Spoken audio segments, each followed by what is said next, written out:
So, hello mga friends, no? For today's video, ito, gumawa tayo ng grass cutter. Hindi kasi ito maandar, pero hindi rin sinasadya itong pag-video natin dahil habang may ginagawa ako, nagbibideo ng aking pamangkin.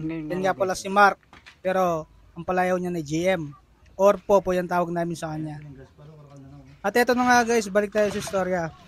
Habang nagkakwentuhan nga kami nila paring mix, nabanggit niya sa akin na huminto na lang daw yung grass cutter niya. Nagamit pa niya ng isang beses. Kaso nga lang daw, nung gagamitin niya kinabukasan, ayaw nang umandar. Kaya, dali-dali kong tinignan ito guys. Yung grass cutter niya pala ay Honda guys, 4-stroke. Kaya ang una kong ginawa dyan, tinignan ko muna yung gas kung meron siyang gas. Napansin nga namin wala. Kaya kumuha kami ng gas dun sa motor ko. Kung nakikita niyo yan guys, yung itim dyan na motor sa akin yan. Kinuhanan namin ng gasolina yan guys, para may lagay sa grass cutter. Nung nalagyan namin ng gasolina, ito, sinunod ko na yung spark plug. Tinignan ko rin kasi nga nung sinubukan namin paandarin ayaw pa rin umandar. At saka kahit may gasolina na kasi, ang pinoproblema namin, ayaw umakyat ng gas doon sa may karburador. Hindi namin alam paano paakyatin kahit mga sumunod na nangyari. The Mechanic for today's video. Bapa ko, buso. Kaya naman pala, nagsasalita na sa vlog si JM. Gusto na rin yata niyang mag voice over. Balik tayo sa istorya. Ayun na nga yung pinoproblema namin na hindi namin mapakit yung gasolina guys. Meron pala itong technique. Meron siyang maliit na pump sa ilalim. Parang goma lang. Pag pinindot-pindot mo o binomba mo, yun, naakit na yung gasolina nyo guys. Makikita nyo sa hose. At okay nga yung unang troubleshoot namin. Yung pagpaparating ng gas dun sa may carburetor nyo guys. Tapos pangalawa ko namang tinignan dyan, yun yung spark plug. Tinignan namin kung may power.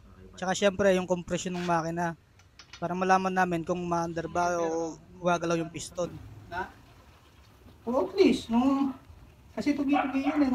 Nung paggawa mo yan kasi, makuhay talaga. Pero nung ikang gagawa, step by step yan. Hindi, simula mo. At ayun na nga guys, tinignan na namin nga yung spark plug. Meron naman tong kuryente. Tsaka tinroubleshoot na rin namin yung sa may makina niya. Tinignan namin kung may compression. Wala naman itong problema.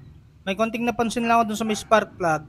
Kasi nga yung kabitan niya ng wire dun sa may taas parang maluwag. Kaya muli ko itong inayos guys. At hindi nga ako nagkamali. Yung nakita ko guys, yung kabitan niya dun sa may taas para may ikabit yung wire. Yung ang tawag namin dun kasi squawko eh. Sa motor squawko. Yun yung tawag. Yun na nga guys, parang natanggal yung parang pinakaulo niya. Kaya inipit ko ng konti ng plies tsaka ako pinasok ulit. Tapos nilagay ko na yung squawko na yun papunta dun sa may spark plug. Kaya po balang darap ng kotse. Spark plug ko. Ayan na nga sa part na dyan guys, inaayos ko na yung sa may spark plug. Yung napansin ko nga. Para mapaandar na natin at matest drive na itong ating grass cutter project. Ito mix. Ito na nga guys, moment of truth syempre. Kailangan mapaandar na. Nice na guys. The Mechanic. Bapa buso.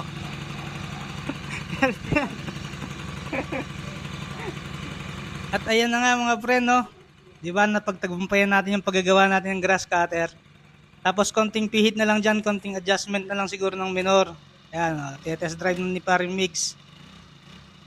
Namumblema kasi siya kung paano niya yan, ipapagawa ba niya. Hindi niya alam kung anong sira. Buti tayo kahit pa paano, makakaintindi tayo sa mga ganitong sitwasyon, kaya sinubukan lang natin yung makakaya natin. At ito guys, kahit pa paano nakatulong na naman tayo. Harap daw kalaro guys. 4 valve. At hindi ko na rin sinayang pagkakataon guys. Total, nagawa na rin naman natin, ba't di pa natin subukan? Ito guys, totoo lang. Ngayon pa lang ako makakagamit ng grass cutter sa buong buhay ko. Ito, first time ko to. Merong grass cutter si Parimix. Ito, nasubukan natin. At yan o. Kita nyo naman, di ba? Oh, yeah. Hey.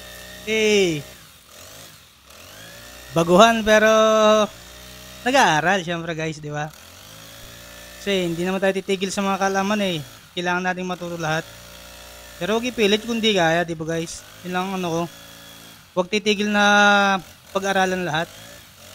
So guys, ito nga first time ko mag grass cutter dito kaya parang mabagal pa ako. Tinuruan nga ako ni paring Mix dyan eh. Hanap daw ka laro, Sabi niya sa akin, side-side lang daw.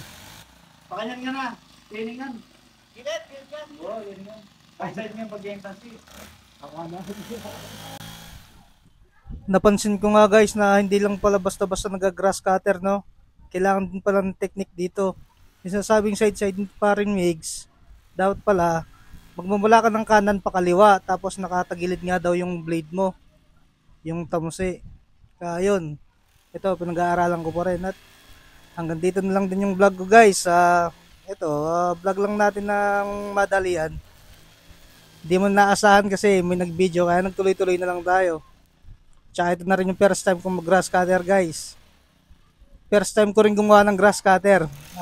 Malakas lang loob natin na mag-company. Kasi medyo mahilig tayo sa mga ganyan eh. Mahilig tayo mangialam kahit hindi natin alam. So guys, bye-bye. See you on the next one. Tararan. Hey.